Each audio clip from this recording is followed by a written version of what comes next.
L'info, on continue sur Al24 News. Merci de nous rejoindre. Voici les principaux titres de l'actualité de ce 19h Info.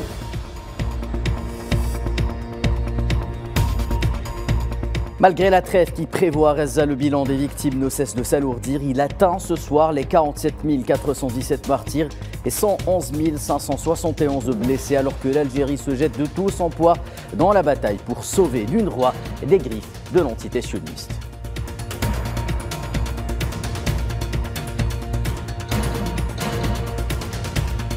La coopération algéro-russe à nouveau d'actualité. Le président Abdelmadjid Tebboune reçoit à Alger le vice-premier ministre russe Dimitri Patrouchev.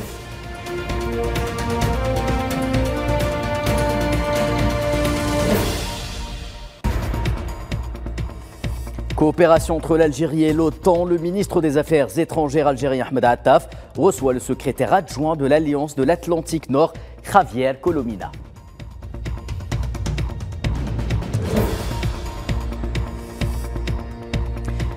Clap de fin entre la CEDEAO et les nouveaux États de l'AES, même si les portes du dialogue restent ouvertes entre la communauté des États de l'Afrique de l'Ouest, le Mali, le Niger et le Burkina Faso.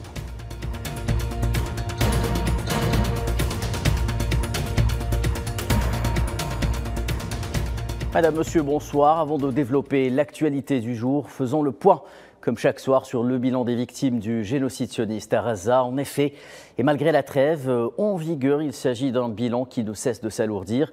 Il a atteint ce mercredi 29 janvier les 47 417 martyrs et 111 571 blessés.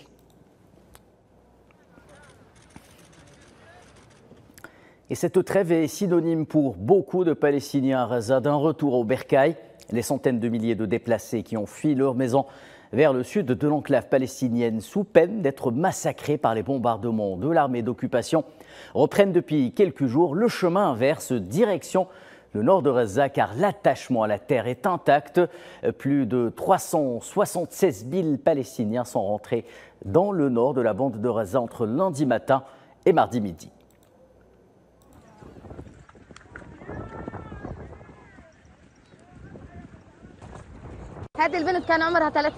Ma fille avait 30 jours lorsque nous avons quitté Gaza. Aujourd'hui, elle a 1 an et demi. Sa grand-mère et sa famille ne l'ont pas encore vue. J'espère que nous arriverons à Gaza sains et saufs. Dieu merci, notre maison n'a pas été détruite. Mais les gens sont très inquiets après avoir vu les vidéos des scènes de destruction dans le nord de la bande de Gaza. Et c'est très triste. Je retourne à Gaza le 2e jour depuis qu'Israël a autorisé les habitants de Gaza à retourner dans le nord et le sentiment est indescriptible. Nous avons été déplacés de notre maison le 1er jour de la guerre et nous avons quitté notre maison et tout ce qui se trouvait à Gaza. Aujourd'hui, nous revenons, nous sommes très heureux. J'ai fui Beit Hanoun pour Deir el-Balah et nous avons attendu 1 an et demi le jour où nous pourrions revenir. Je vais revoir ma maison, ma ville et ma famille à Beit Hanoun. Et si Dieu le veut, tout ira bien. C'est un sentiment très agréable de pouvoir retourner dans notre ville et dans notre maison. Nous espérons la trouver encore debout. Détente à même les ruines, le sort des Palestiniens déplacés, dont les habitations ont été soufflées par les bombardements sionistes, ne saurait être plus cruel. Après les affres d'une agression meurtrière qui aura duré 15 mois, l'effet de consternation est presque le même à découvrir l'état de destruction quasi totale qui règne au nord de l'enclave palestinienne de Gaza.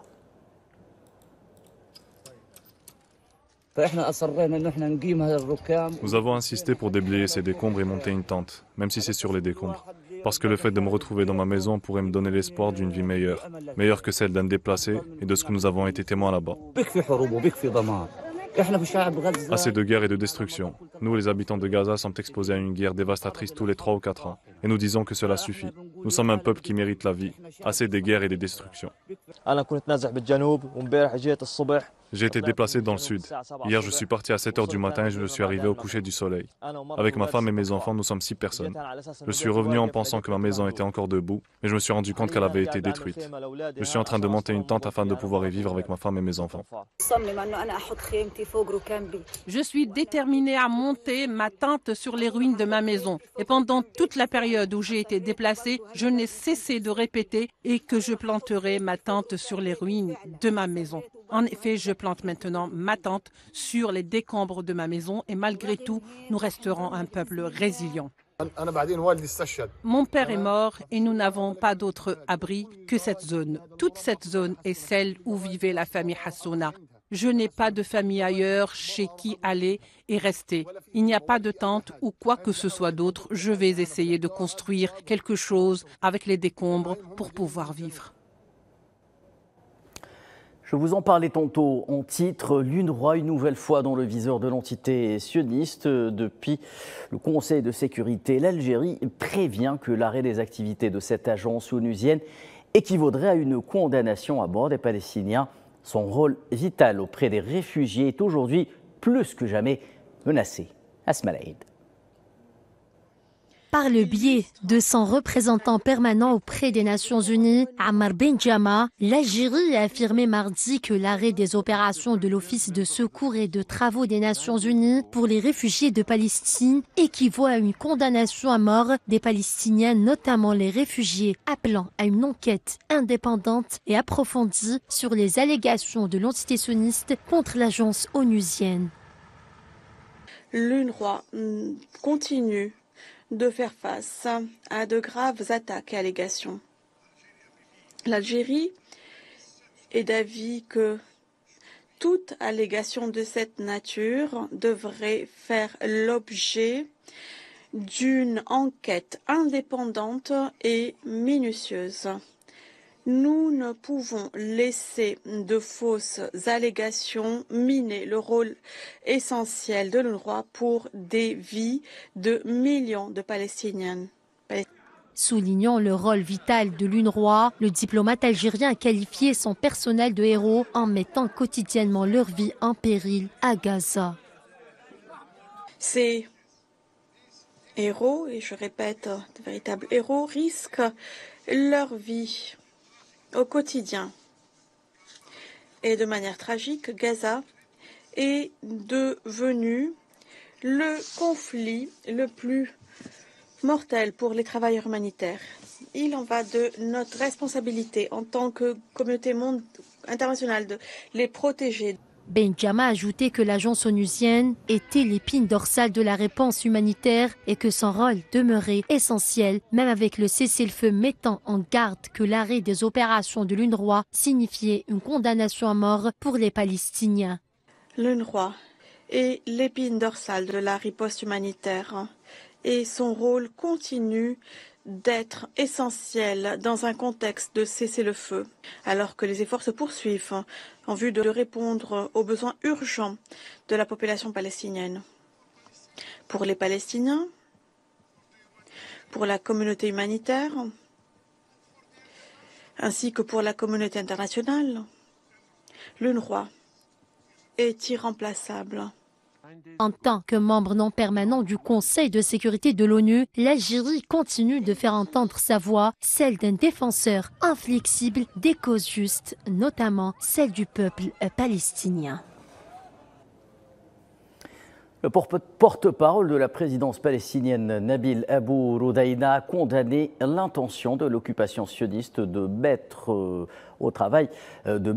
terme au travail de l'Office de secours et de travaux des Nations Unies pour les réfugiés de Palestine, y voyant une violation des résolutions des Nations Unies en vertu desquelles l'agence a été créée.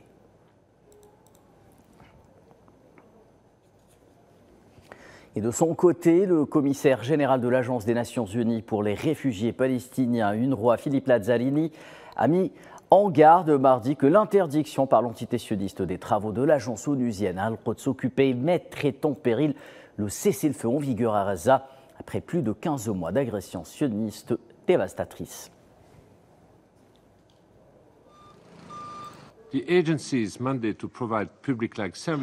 Le mandat de l'agence, qui consiste à fournir des services de type public à une population entière, est unique. Notre capacité à fournir directement des soins de santé primaires à des millions de Palestiniens et à reprendre l'éducation de centaines de milliers d'enfants dépasse de loin celle de toute autre entité. Et l'Organisation des Nations Unies pour l'alimentation et l'agriculture, FAO, s'exprime au sujet de la situation alimentaire à Gaza.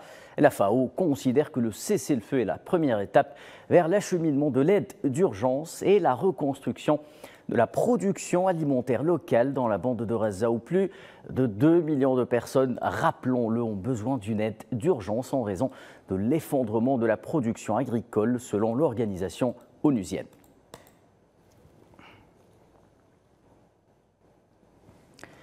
En Cisjordanie, un jeune Palestinien est tombé en martyr en succombant à ses blessures subies mardi soir lors d'un bombardement de l'armée sioniste à Jénine occupée. Selon les informations rapportées mercredi par l'agence Wafa, il s'agit de Omar Abou Al-Haïja, âgé de 25 ans. Il a donc été tué à la suite d'un tir de drone de l'armée sioniste à Jénine. Les équipes du Croissant Rouge palestinien avaient pu transporter le martyr dans la matinée. Le corps du jeune Palestinien depuis le toit d'un immeuble de la ville avait été en effet transporté vers un hôpital avant qu'il ne succombe à ses blessures. Et les provocations incessantes de la part de l'entité sioniste se poursuivent également en Cisjordanie occupée, à Al-Quds plus précisément, où pas moins de 250 colons ont de nouveau violé le statu quo d'Al-Aqsa en envahissant tout simplement la mosquée sainte.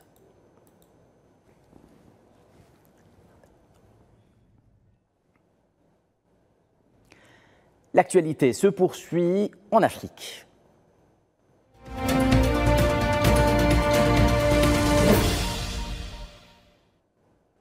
Je vous en parlais en titre, coopération algéro-russe au sommaire de l'actualité. Le président algérien Abdelmadjid Tebboune a reçu ce mercredi Dimitri Petrochev, vice-premier ministre russe, ainsi que la délégation qui l'accompagne selon un communiqué de la présidence de la République algérienne.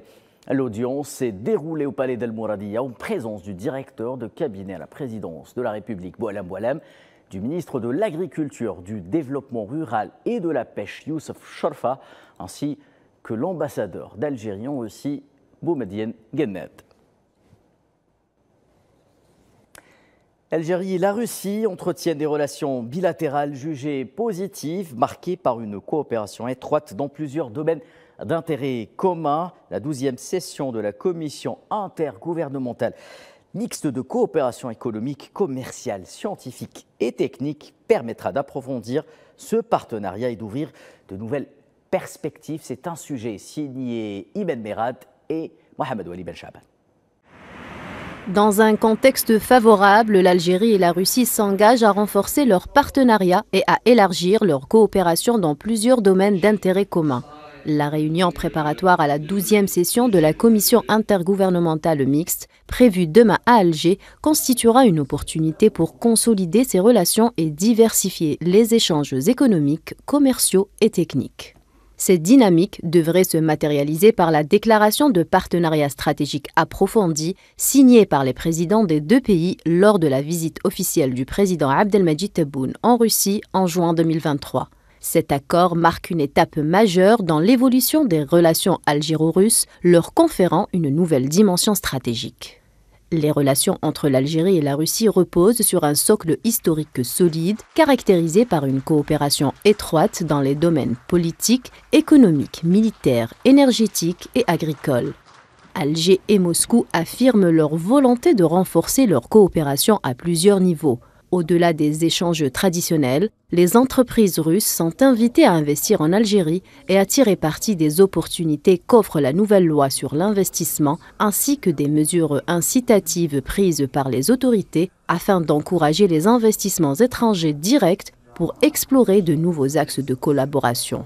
Outre l'économie, le partenariat entre Alger et Moscou s'inscrit également dans un cadre géopolitique plus large. Les deux pays partagent des visions convergentes sur plusieurs dossiers internationaux, notamment en matière de politique étrangère et de sécurité. Et que nous allons voir dans quelques instants, le ministre des Affaires étrangères algérien Ahmed Attaf a reçu ce mercredi au siège du ministère le secrétaire général adjoint délégué pour les affaires politiques et la politique sécuritaire de l'OTAN, Javier Colomina, qui effectue une visite officielle en Algérie, indique un communiqué du ministère. Cette rencontre a permis de passer en revue l'état et les perspectives du dialogue et de la coopération entre l'Algérie et l'OTAN, mais d'échanger les analyses et les vues sur plusieurs questions d'intérêt commun, notamment les défis sécuritaires dans l'espace euro-méditerranéen et les développements de la situation au Moyen-Orient et dans la région sahélo-saharienne. L'Algérie est un acteur incontournable pour les questions de sécurité et de stabilité, notamment pour la lutte contre le terrorisme. On a parlé de ces enjeux, on a parlé aussi des enjeux régionaux, en particulier du Sahel, une région qui nous préoccupe beaucoup, on le dit fréquemment, c'est peut-être la région la plus instable qu'il y a aujourd'hui dans le monde. Et un enjeu sécuritaire essentiel et prioritaire pour l'organisation que je représente et pour la plupart de mes alliés. Le dialogue politique qu'on a avec l'Algérie avance bien. On a choisi de l'approfondir. La coopération pratique, la coopération entre nos militaires a avancé très bien pendant les dernières 2 décennies. Elle a été lancée dans l'année 2000. Il y a plein d'activités qu'on fait conjointement, mais on a aussi parlé de la façon de l'approfondir. C'est ça l'essence du plan d'action, c'est ça l'essence de ma visite aujourd'hui, comment on peut travailler davantage, d'une façon plus approfondie, des engagements mieux, meilleurs et plus fréquents. Activité diplomatique soutenue pour le ministre des Affaires étrangères algérien Ahmed Attaf, qui s'est également entretenu au téléphone avec son homologue néerlandais Casper Veldkamp. Les deux ministres ont passé en revue la réalité des relations d'amitié et de coopération entre les deux pays et ont discuté des moyens de les faire progresser à des niveaux plus larges, notamment en signant lors de la prochaine réunion du comité gouvernemental conjoint document de route assurant le renforcement de la coopération dans des domaines traditionnels tels que l'énergie et l'agriculture et en l'étendant à d'autres domaines tels que les start-up et les énergies renouvelables, notamment l'hydrogène vert.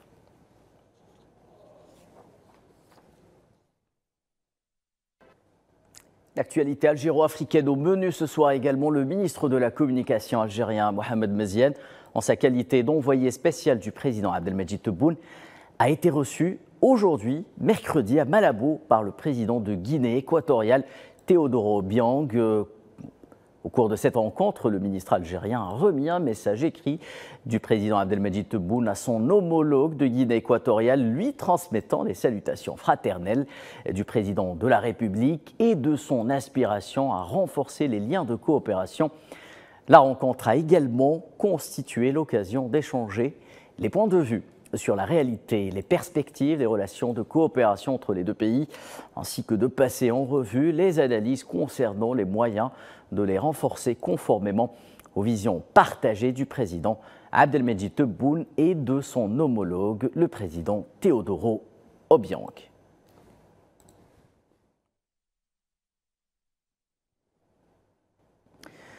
C'est désormais officiel, le Mali, le Niger et le Burkina Faso ne font plus partie de la communauté des États de l'Afrique de l'Ouest à compter de ce jour. La CEDEAO dit toutefois ne pas vouloir fermer les portes au dialogue, au moins jusqu'à ce que les modalités des relations futures avec les 3 pays du Sahel soient adoptées. Safouane Bensabri. C'est officiel, 1 an après l'annonce de leur retrait synchronisé. Le Mali, le Burkina Faso et le Niger se retirent de la communauté économique des États de l'Afrique de l'Ouest. Et ce, après une année de tensions politiques et diplomatiques. Malgré la rupture entre les 2 organisations régionales, la CEDEAO affirme rester ouverte au dialogue, selon le président de la commission de l'organisation. Il est dans notre intérêt collectif de travailler ensemble dans tous les domaines, y compris dans celui de la sécurité. La CEDEAO considère que la sécurité de chacun d'entre nous est étroitement liée et c'est pourquoi la collaboration en matière de sécurité se poursuivra à tous les niveaux, non seulement en Afrique de l'Ouest, mais aussi sur l'ensemble du continent. Les citoyens des 3 pays concernés pourront continuer à jouir de droits de circulation, de résidence et d'établissement sans visa au sein des pays de la CEDEAO, et ce jusqu'à nouvel ordre. Le Burkina Faso, le Mali et le Niger, désormais unis dans une confédération, l'Alliance des États du Sahel, accusent la CEDEAO de leur avoir imposé des sanctions dites inhumaines, illégales et illégitimes. Unis dans une volonté de réduire l'influence de l'ancienne puissance coloniale, la France, les 3 États misent désormais sur une coopération tripartite renforcée et sur une multiplication des partenaires internationaux. Un comité de secours de la région du Darfour à l'ouest du Soudan annonçait mercredi que 7 personnes avaient été tuées et 11 autres blessées dans une attaque contre le camp de personnes déplacées d'Abou Chouk dans la ville d'El-Fasher. L'unité d'urgence a déclaré dans un communiqué que les forces de soutien rapide ont bombardé le camp de personnes déplacées d'Abou Chouk, faisant des morts et des blessés.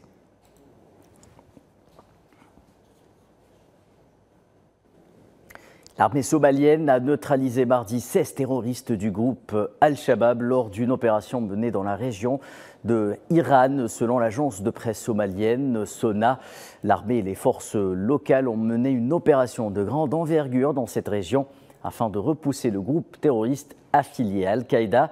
Les forces de sécurité somaliennes ont d'ailleurs pris le contrôle de plusieurs sites stratégiques. Et puis un mot sur la situation en RDC. Des scènes de pillage continuent d'être observées dans la ville de Goma, où se déroulent des affrontements entre les forces gouvernementales de la République démocratique du Congo et les forces rwandaises. Le bilan de ces violences affiche plus de 100 morts et plus d'1 millier de blessés en seulement 72 heures.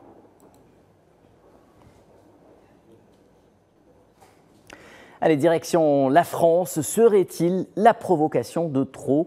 Des ressortissants algériens ont subi un traitement provocateur, dégradant et discriminatoire de la part de la police aux frontières françaises aux aéroports de Paris. Le secrétaire d'État auprès du ministre des Affaires étrangères chargé de la communauté nationale à l'étranger, Sofiane Chayeb, a convoqué à cet effet l'ambassadeur de France en Algérie pour lui signifier la ferme protestation du gouvernement algérien. Des faits graves, largement commentés par la presse algérienne ce matin, qui les qualifie de démarches punitives orchestrées par le ministre français de l'Intérieur, Bruno Retailleau.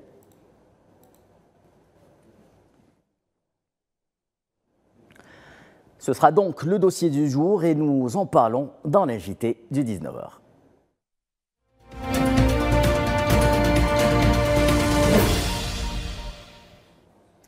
Pour commenter cette nouvelle provocation de la part de Paris à l'égard de l'Algérie sur fond d'escalade voulue et méthodiquement orchestrée par la France depuis des semaines, j'ai le plaisir d'accueillir Karima Khatim, présidente de l'association d'amitié France-Algérie, et Nassar Khabat, président du mouvement des Algériens de France. Madame, monsieur, bonsoir. Je commence avec vous, Karima Khatim. D'abord, quelles sont vos impressions vis-à-vis de cette nouvelle provocation du gouvernement français à l'égard de simples ressortissants algériens?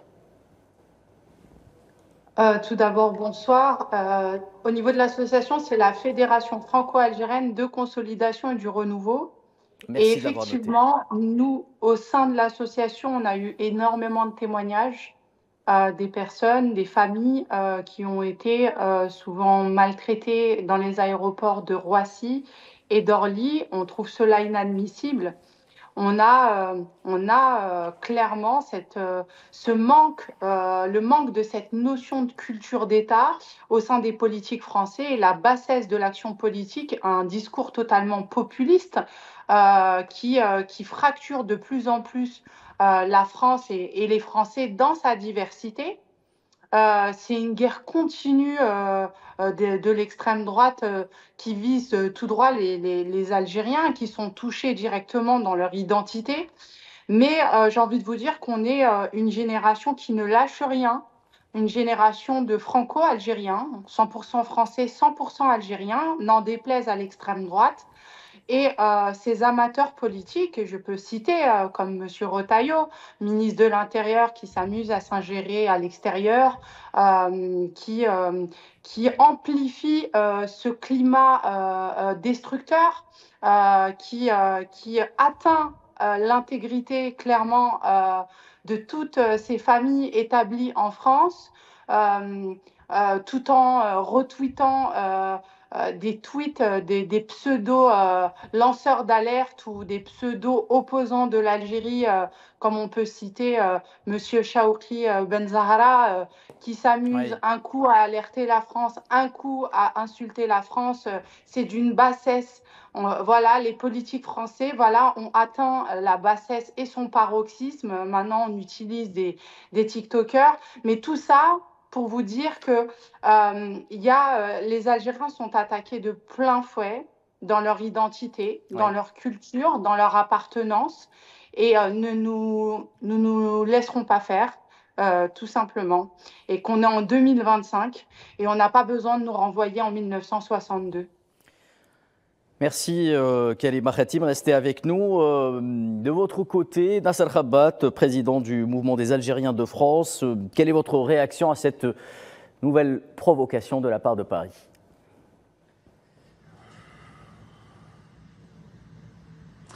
Saïd Malkoum, merci à vous de votre invitation à pouvoir exprimer au nom du plus grand nombre, naturellement, du plus grand nombre de nos concitoyens, algériens et franco-algériens, ce ras-le-bol, cette exaspération que nous subissons déjà depuis plusieurs mois, je vous le rappelle.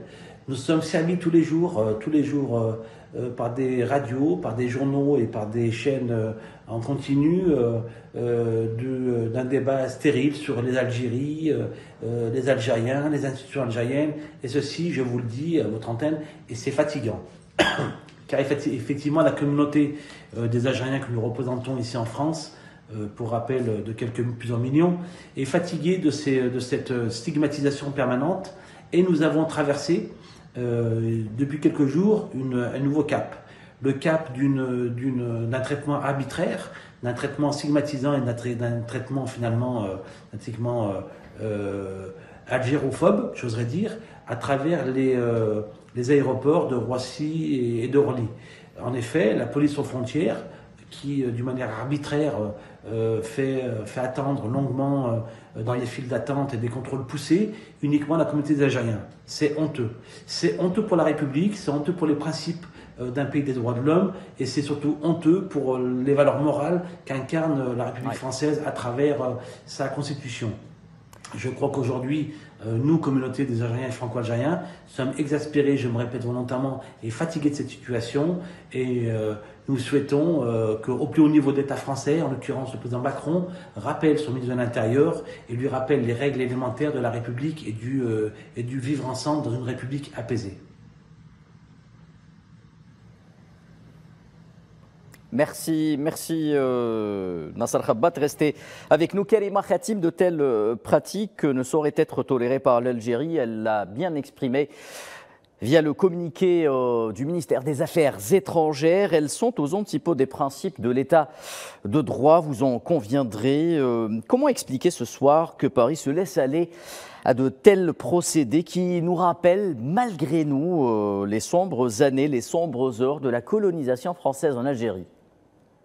On a d'ailleurs, dans un premier temps, moi j'aimerais féliciter les affaires étrangères algériennes parce que ça a fait du baume au cœur aux Algériens établis en France de se sentir entendus, vus et écoutés, et de pouvoir rappeler à l'État français qu'il a une responsabilité autant que l'Algérie sur leurs enfants. Ça, c'est le premier point. Le deuxième point, on peut noter qu'il y a une perte de vitesse, une perte de niveau total en ce qui concerne la diplomatie entre la France et l'Algérie, et que du côté français, ça se complique parce qu'on a une frange de droite extrême et d'extrême droite qui veulent arriver à ces fins, et leur but final étant qu'il n'y ait pas de consolidation entre les deux rives, c'est-à-dire la France et l'Algérie, qu'il y ait une coupure totale. Nous demandons et nous n'arrêtons pas de demander et nous continuerons à demander qu'une diplomatie noble, une diplomatie discrète et efficace comme l'Algérie a l'habitude de le faire, revienne de plein fouet et qu'on arrête cette diplomatie de haut-parleurs qui consiste à hurler, à stigmatiser les Algériens établis en France ou les Algériens tout court. Vraiment, nous sommes loin de la diplomatie de Dominique de Villepin parce que nous avons fait le choix aussi, malheureusement en France, de miser sur des candidats très jeunes qui n'ont pas ni la sagesse ni l'expérience pour diriger un pays. Merci Karima Khatim, restez avec nous. Nasser Khabat, si l'on fait abstraction de la forme, qu'est-ce qui explique de la part de la France un tel acharnement vis-à-vis de l'Algérie et de ses ressortissants?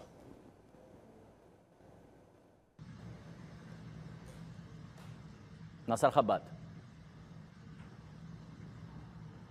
Nasser Khabat, est-ce que vous m'entendez? Pourquoi cette situation? Je crois qu'en toute honnêteté, nous avons aujourd'hui une fachosphère, pour bien la nommer, des réseaux d'extrême droite et d'une droite extrême aussi, qui déjà depuis plusieurs années montent en puissance dans l'espace politique français et aujourd'hui, comme on peut malheureusement le constater, fait le jeu, donne la tendance des débats, donne la tendance des discours et donne surtout la tendance des actes politiques qui sont souvent des actes qui sont très hostiles à la communauté des Algériens, très hostiles à l'Algérie et qui souvent sont véhiculés par des personnes qui sont nostalgiques de l'Algérie française, qui sont dans un fantasme d'une Algérie toujours à la merci et toujours aliénée à la France. Et je crois que c'est d'un autre temps, c'est un temps révolu et notre citoyenneté, nous engagés, nous marquerons et nous dénoncerons avec force et conviction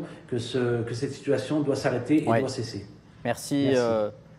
Merci Nasser Khabat. Karima Khatim, je reviens vers vous. Vous qui la côtoyez au quotidien, comment vit notre communauté nationale en France ces semaines difficiles d'acharnement, voire de stigmatisation de son appartenance double à la fois à l'Algérie et à la France également?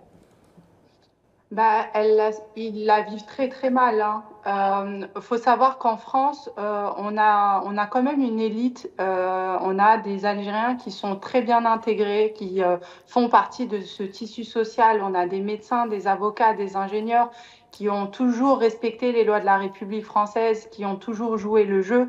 Et aujourd'hui, on les stigmatise dans tous les médias. Et j'en fais moi-même les frais. Je suis menacée de mort constamment sur les réseaux aux yeux de tous. Et je n'ai pas vu une seule fois M. Retailleau saisir le parquet concernant les menaces de mort que je rencontre.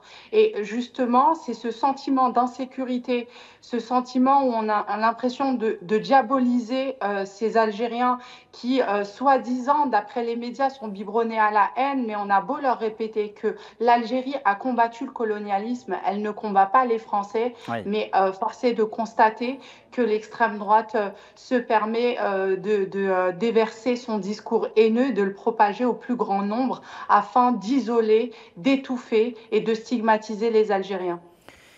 Merci Karima Khatim. Je rappelle que vous êtes présidente de la Fédération franco-algérienne de consolidation et du renouveau. Je me permets de rectifier. Merci à vous également, Nasser Khabat. Je rappelle, quant à vous, que vous êtes président du mouvement, du MOUDAF, Mouvement des Algériens de France.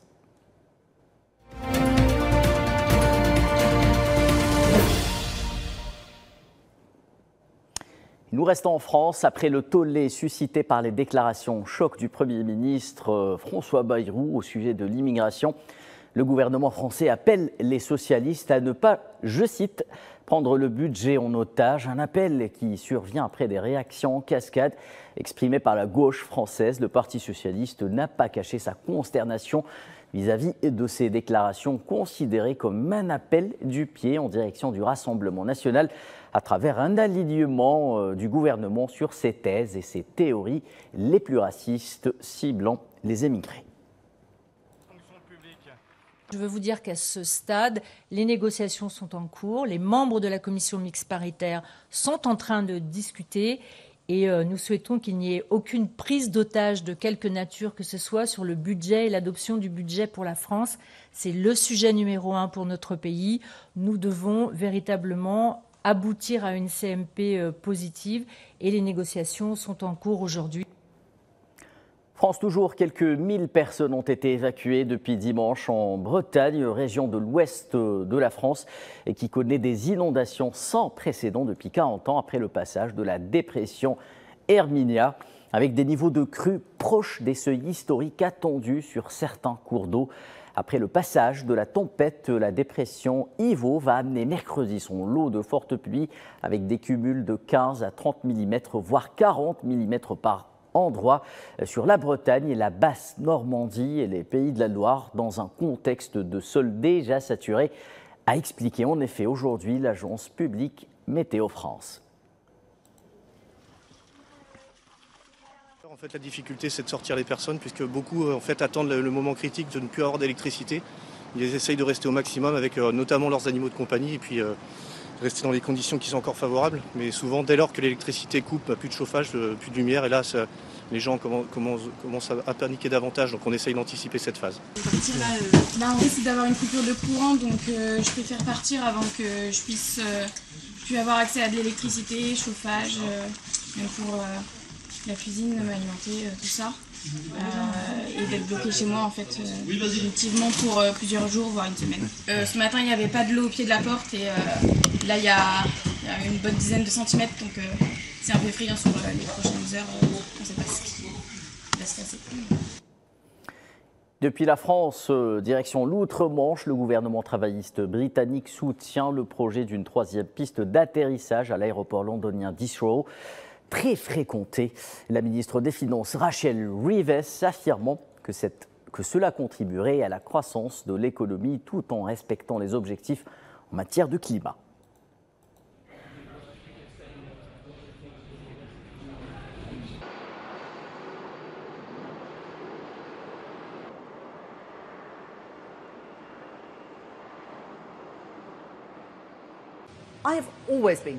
J'ai toujours été convaincue que la construction d'une 3e piste à Heathrow permettrait de relancer la croissance, de stimuler les investissements, d'augmenter les exportations et de rendre le Royaume-Uni plus ouvert et plus connecté.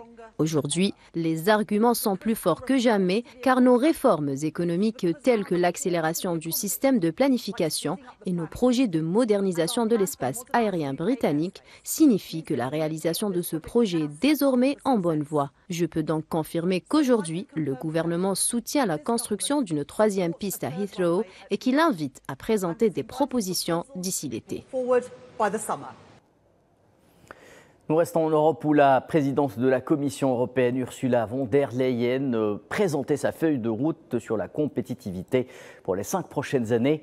Elle souligne que son plan, qui prévoit un allègement de la réglementation pour les entreprises, ne signifiait pas l'abandon des engagements en matière d'environnement. L'Union européenne maintient le cap sur les objectifs du Green Deal, a-t-elle affirmé.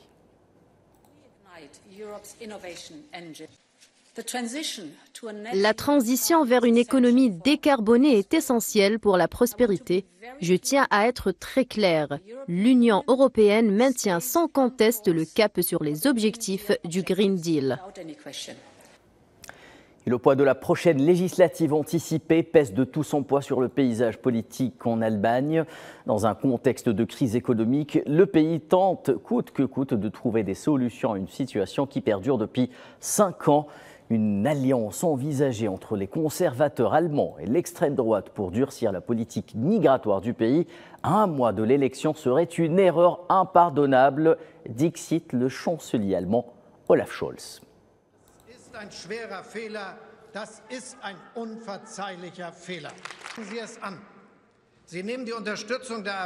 Vous acceptez le soutien de l'AfD pour ses propositions illégales. Vous soutenez ceux qui combattent notre démocratie, qui méprisent notre Europe unie, qui empoisonnent le climat de notre pays depuis des années. C'est une grave erreur, c'est une faute impardonnable.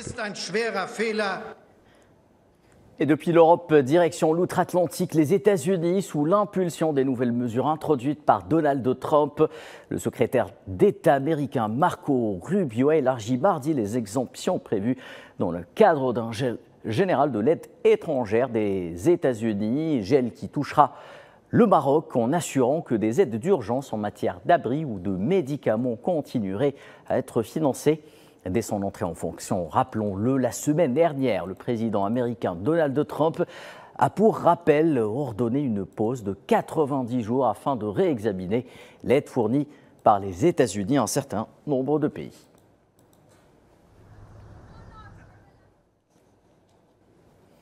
Sur le continent asiatique, au moins 75 réfugiés Rohingyas sont parvenus en bateau jusqu'à une plage touristique de la province d'Aceh en Indonésie, l'ouest du pays, mais ils ont été empêchés de débarquer.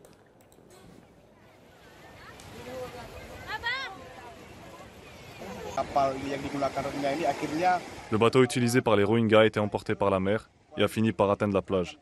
On m'a rapporté qu'ils avaient intentionnellement éteint le moteur, de sorte que les flots les ont finalement amenés jusqu'ici. Aujourd'hui est un jour férié. De nombreux touristes viennent y faire leurs activités. On craint qu'ils ne se mêlent à la foule et ne s'échappent. Notre politique temporaire est donc de les garder sur le bateau, en attendant les fonctionnaires du HCR et de l'OIM. Et direction Pékin en Chine, où des artistes exécutent une danse du dragon sous une pluie d'étincelles. Les chorégraphies célèbrent en effet le nouvel an lunaire et l'entrée dans l'année du serpent. Je vous propose de suivre ces images.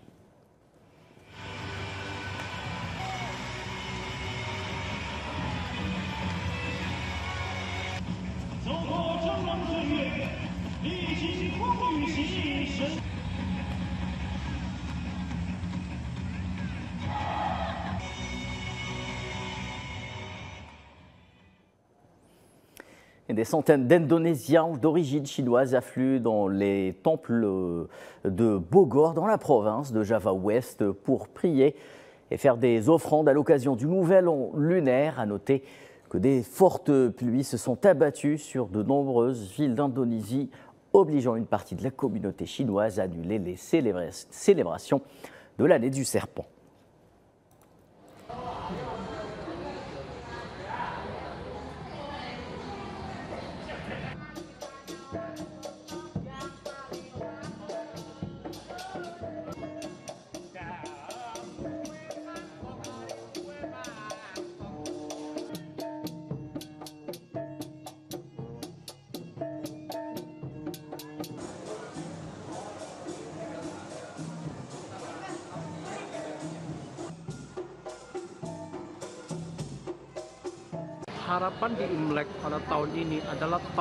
Nos vœux pour le nouvel an lunaire de cette année se fondent sur l'année du serpent de bois.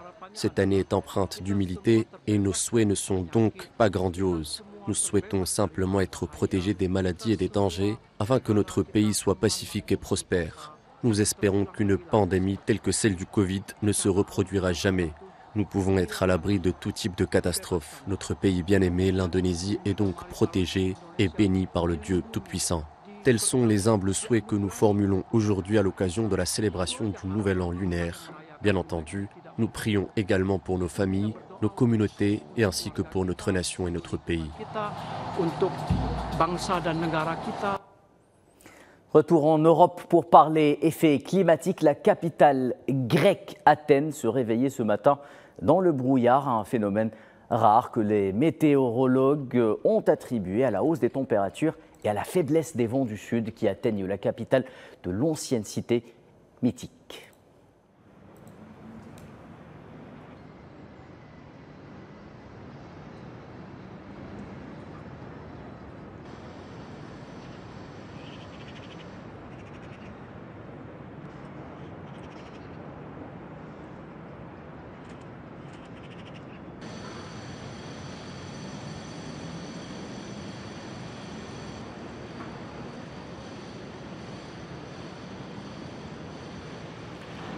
Et en Russie, Moscou connaît en effet l'un des hivers les plus doux de l'histoire. Si cette situation n'est pas pour déplaire aux moscovites, la neige se fait quand même désirer du côté de la Moskova.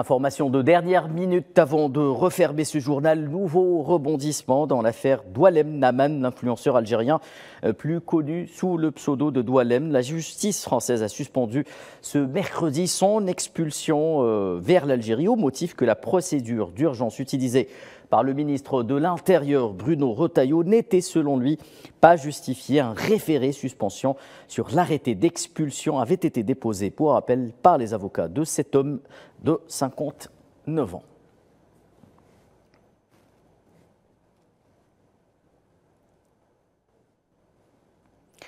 C'est sur cette information que nous achevons ce journal de 19h. Merci de l'avoir suivi. L'actualité se poursuit sur Al 24 News.